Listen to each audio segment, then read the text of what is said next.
नमस्कार दोस्तों, आप देख रहे हैं भारत की बात 24। दोस्तों, बहुत ही दुखद घटना हुई है महाकुंभ में। सरकार ने अपनी तरफ से पूरे प्रयास किए थे कि किसी की भी कोई हताहत की खबर नहीं आए, लेकिन इतनी जबरदस्त इंतजाम के बाद भी भगदड़ हुई और 30 से ज़्यादा लोगों की मृत्यु हो चुकी है। इस पर योगी आदित्यनाथ ने प्रेस कॉन्फ्रेंस की और वो काफ़ी भावुक नजर आए हैं। कोई भी हो भावुक तो नजर आएगा ही कि इतने इंतजाम करने के बाद भी ऐसी घटनाएं हो जाती हैं।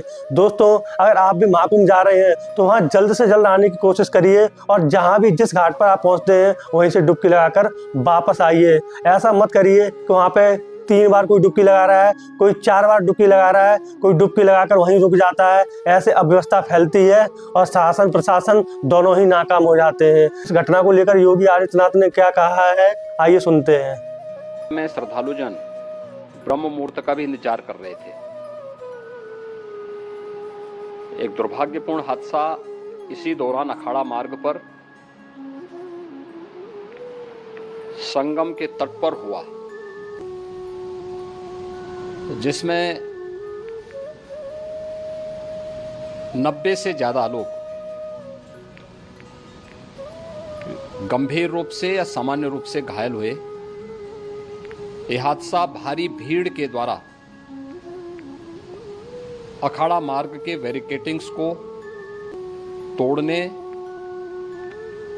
और उसके बाद उससे कूद करके जाने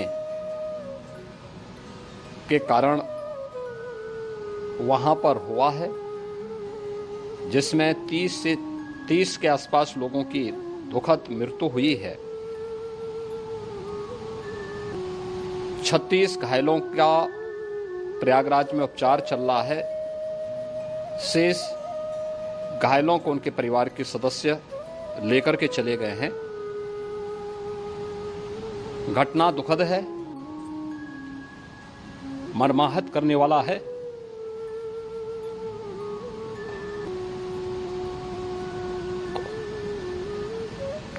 उन सभी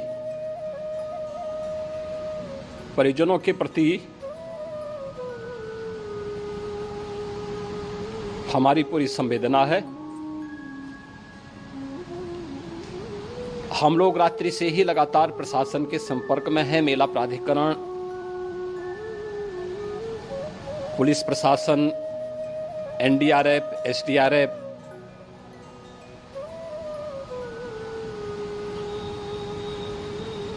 और भी अन्य जितने भी व्यवस्थाएं हो सकती थी उन सबको वहां पर तैनात किया गया है। परिणाम उसी का है कि हादसे के कुछ ही देर के बाद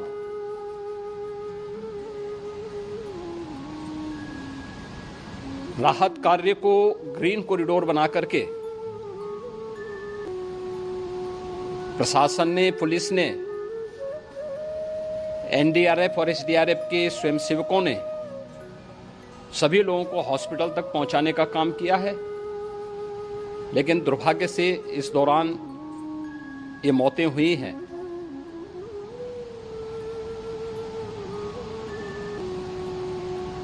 स्वाभाविक रूप से इन सब मुद्दों पर प्रश्न उठना स्वाभाविक भी है।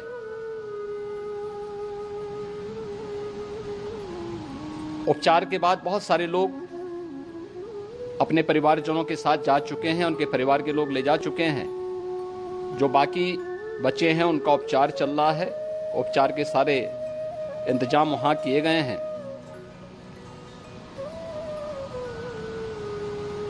प्रेशर मौनी अमावस्या का ये मुख्य स्नान है महाकुंभ का, और बहुत ज्यादा प्रेशर प्रयागराज में होने के कारण सभी प्रकार के मार्ग भी चौक थे। रात्रि से ही प्रशासन उन मार्गों को खुलवाने और स्थिति को सामान्य करने के लिए पूरी तत्परता के साथ लगा भी रहा।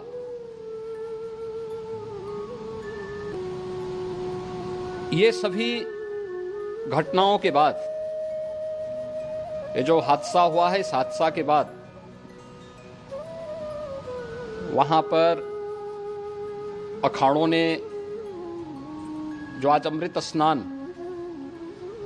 ब्रह्म मुहूर्त में 4 बजे से प्रारंभ होना था, मेला प्राधिकरण के अनुरोध पर उन्होंने स्थगित किया था।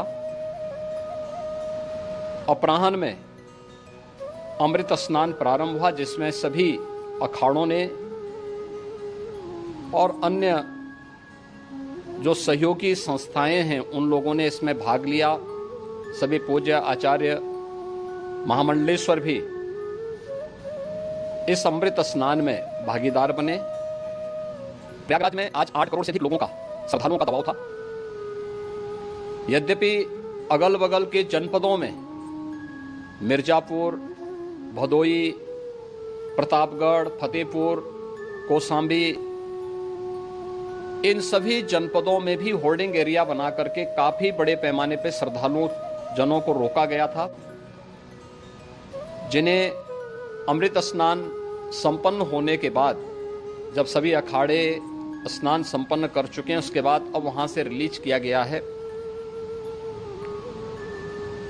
इतना भारी दबाव ये पहली बार वहां पर देखने को मिला था, और जिसके बारे में हम लोगों ने पूरे इंतजाम करने के प्रयास भी किए गए थे।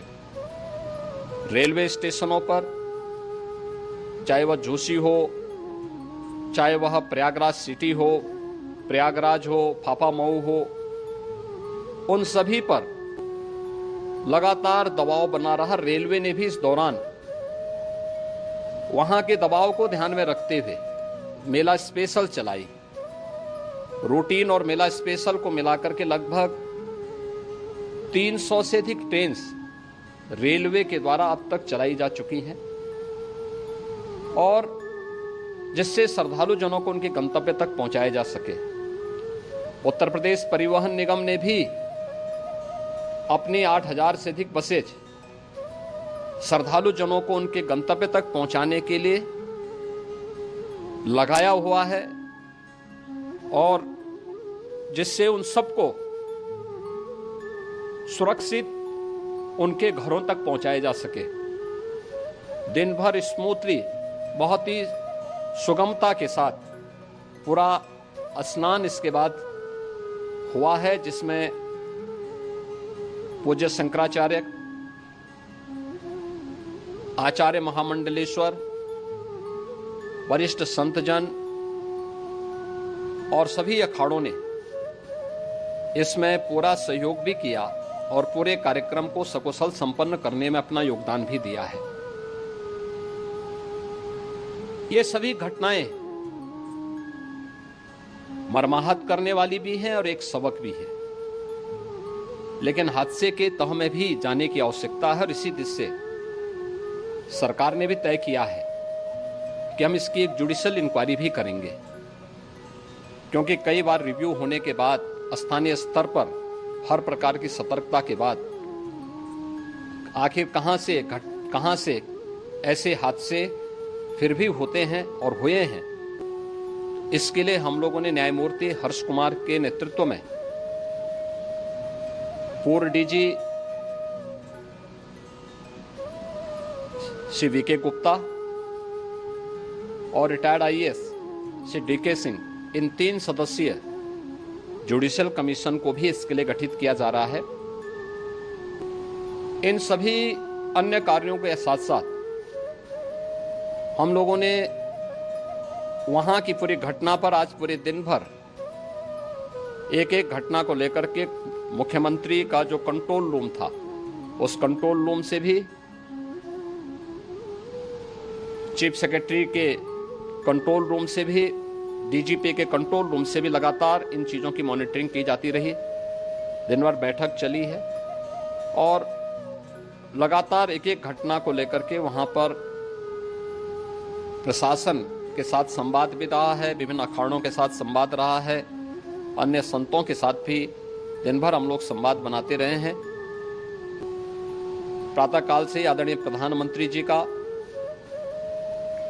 माननीय गृह मंत्री जी का, माननीय राष्ट्रीय अध्यक्ष जी का, अन्य तमाम केंद्रीय मंत्रियों का, माननीय रेल मंत्री जी का, प्रदेश की माननीय राज्यपाल महोदया का भी इस संबंध में बराबर आवश्यक दिशा निर्देश भी और मार्गदर्शन भी प्राप्त होता रहा।